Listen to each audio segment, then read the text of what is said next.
వరలక్ష్మీ వ్రత కథ. సూత మహాముని సౌనకుడు మొదలైన మహర్షులని చూసి ఇలా అన్నాడు. మునీశ్వరులారా, స్త్రీలకు సర్వ సౌభాగ్యములు కలుగు వ్రతమొకటి పూర్వము శివుడు పార్వతికి చెప్పాడు. దానిని చెప్తాను వినండి. ఒకరోజు కైలాస పర్వతమున శివుడు తన సింహాసనము మీద కూర్చుని ఉండగా పార్వతీదేవి ఆయనని సమీపించి, దేవా, లోకంలో స్త్రీలు ఏ వ్రతం చేస్తే సర్వసౌభాగ్యములను పుత్రపౌత్రాదులను కలిగి సుఖసంతోషాలతో ఉంటారో అటువంటి వ్రతమేదో సెలవీయండి అని అడుగగా పరమేశ్వరుడిలా చెప్పాడు. ఓ దేవి, స్త్రీలకు పౌత్రాది సంపత్తులనిచ్చే వ్రతం ఒకటి ఉంది. దాని పేరు వరలక్ష్మీ వ్రతం.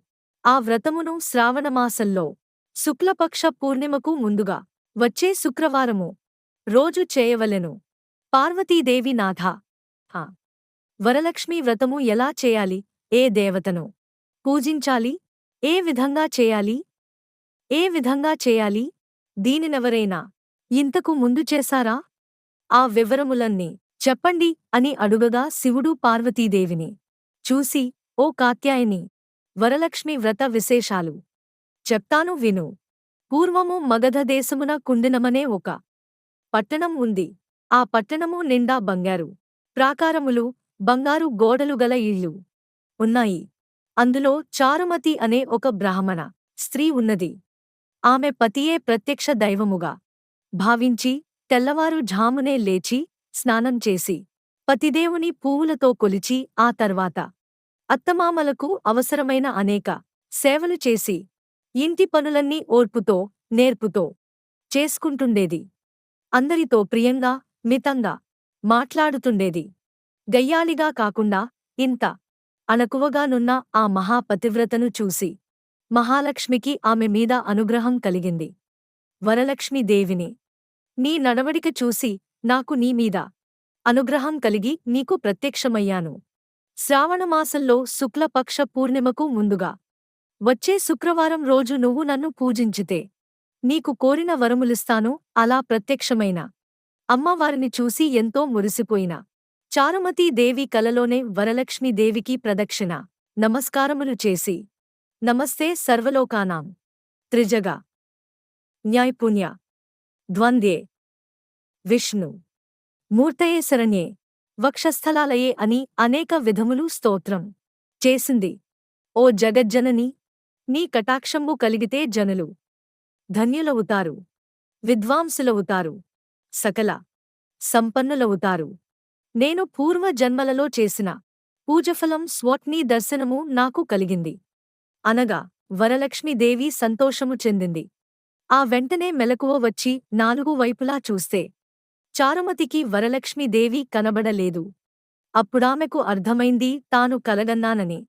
వెంటనే భర్తని, అత్తమామలని లేపి చెప్పగానే వాళ్లు కూడా చాలా సంతోషించారు. స్వప్నము చాలా ఉత్తమమైనది.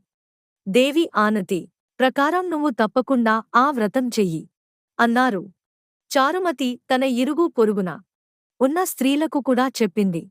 వాళ్ళు చారుమతి ఎంతో ఉత్కంఠతో శ్రావణమాసం ఎప్పుడొస్తుందా అని ఎదురు చూడసాగారు. వారు ఎంతో ఎదురు చూసిన పౌర్ణమి ముందు శుక్రవారము రానే వచ్చింది. ఈ రోజే కదా వరలక్ష్మి దేవి చెప్పిన రోజని ఎంతో ఉత్సాహంతో చారుమతి మొదలగు స్త్రీలందరూ పూజకుపక్రమించారు. ప్రాతకాలమే లేచి తలారా స్నానం చేసి పట్టు బట్టలను కట్టుకున్నారు. చారుమతి ఇంట్లో అందరూ చేరారు. అక్కడ ఒక ప్రదేశంలో గోమయముతో అలికారు. ఒక మంటపం ఏర్పరిచారు. దానిమీద ఒక ఆసనం వేశారు.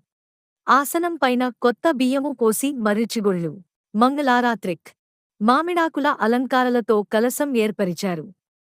అందులోకి వరలక్ష్మీదేవిని ఆవాహనము చేశారు.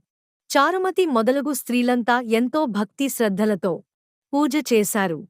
పద్మాసనే పద్మకరే సర్వలోకైక పూజితే నారాయణ ప్రియే దేవి సుప్రీతా భవసర్వదా అను ఈ శ్లోకంతో ధ్యానావాహనాది షోడశోపచార పూజ చేశారు. 9 సూత్రములు గల తోరాన్ని కుడి చేతికి కట్టుకున్నారు. వరలక్ష్మీదేవికి అనేక రకములైన పిండి వంటలు చేసి నైవేద్యం పెట్టారు. దాని తర్వాత ప్రదక్షిణం చేస్తుండగా ఆ స్త్రీలందరికీ ఘల్లు ఘల్లు మని శబ్దం వినపడింది. వెంటనే తమ కాళ్లను చూసుకుంటే గజ్జెలు మొదలైన ఆభరణములు కనిపించాయి. చారుమతి మొదలైన స్త్రీలంతా వరలక్ష్మీదేవి కృప కటాక్షములు కలిగాయని ఎంతో మురిసి పోయారు. రెండో ప్రదక్షిణం చేయగానే చేతులకు ధగధగలాడే నవరత్నాలతో కూడిన కంకణములు మొదలైన ఆభరణములు కనిపించాయి. ఇంకా వాళ్ళ ఆనందం ప్రత్యేకించి చెప్పేదేముంది. మూడవ ప్రదక్షిణం పూర్తి కాగానే ఆ స్త్రీలంతా సర్వభూషణాలంకృతులయ్యారు. మొదలైన చారుమతి స్త్రీల ఇళ్లన్నీ స్వర్ణమయాలయ్యాయి. వాళ్లకి రథగజ వాహనాలు ప్రసాదింపబడ్డాయి. చారుమతి ఇంటినుంచి ఆ స్త్రీలను తీసుకుని పోవడానికి వారి వారి ఇళ్లనుంచి గుర్రాలు, ఏనుగులు, రథాలు, బండ్లు వచ్చాయి. ఆ స్త్రీలు చారుమతి కలిసి వారి చేత శాస్త్ర ప్రకారం పూజ చేయించిన బ్రాహ్మణోత్తమునికి గంధం, పుష్పం, అక్షంతలతో పూజించి 12 కుడుములు వాయనమిచ్చి దక్షిణ తాంబూలములిచ్చి నమస్కరించారు. బ్రాహ్మణుడు వారిని ఆశీర్వదించారు. వరలక్ష్మీదేవికి నైవేద్యంగా పెట్టిన పిండివంటలను బంధుమిత్రులతో తిని తమ కోసం వచ్చిన గుర్రాలు, ఏనుగులు మొదలైన వాహనాలలో వారి ఇండ్లకు బయలుదేరారు.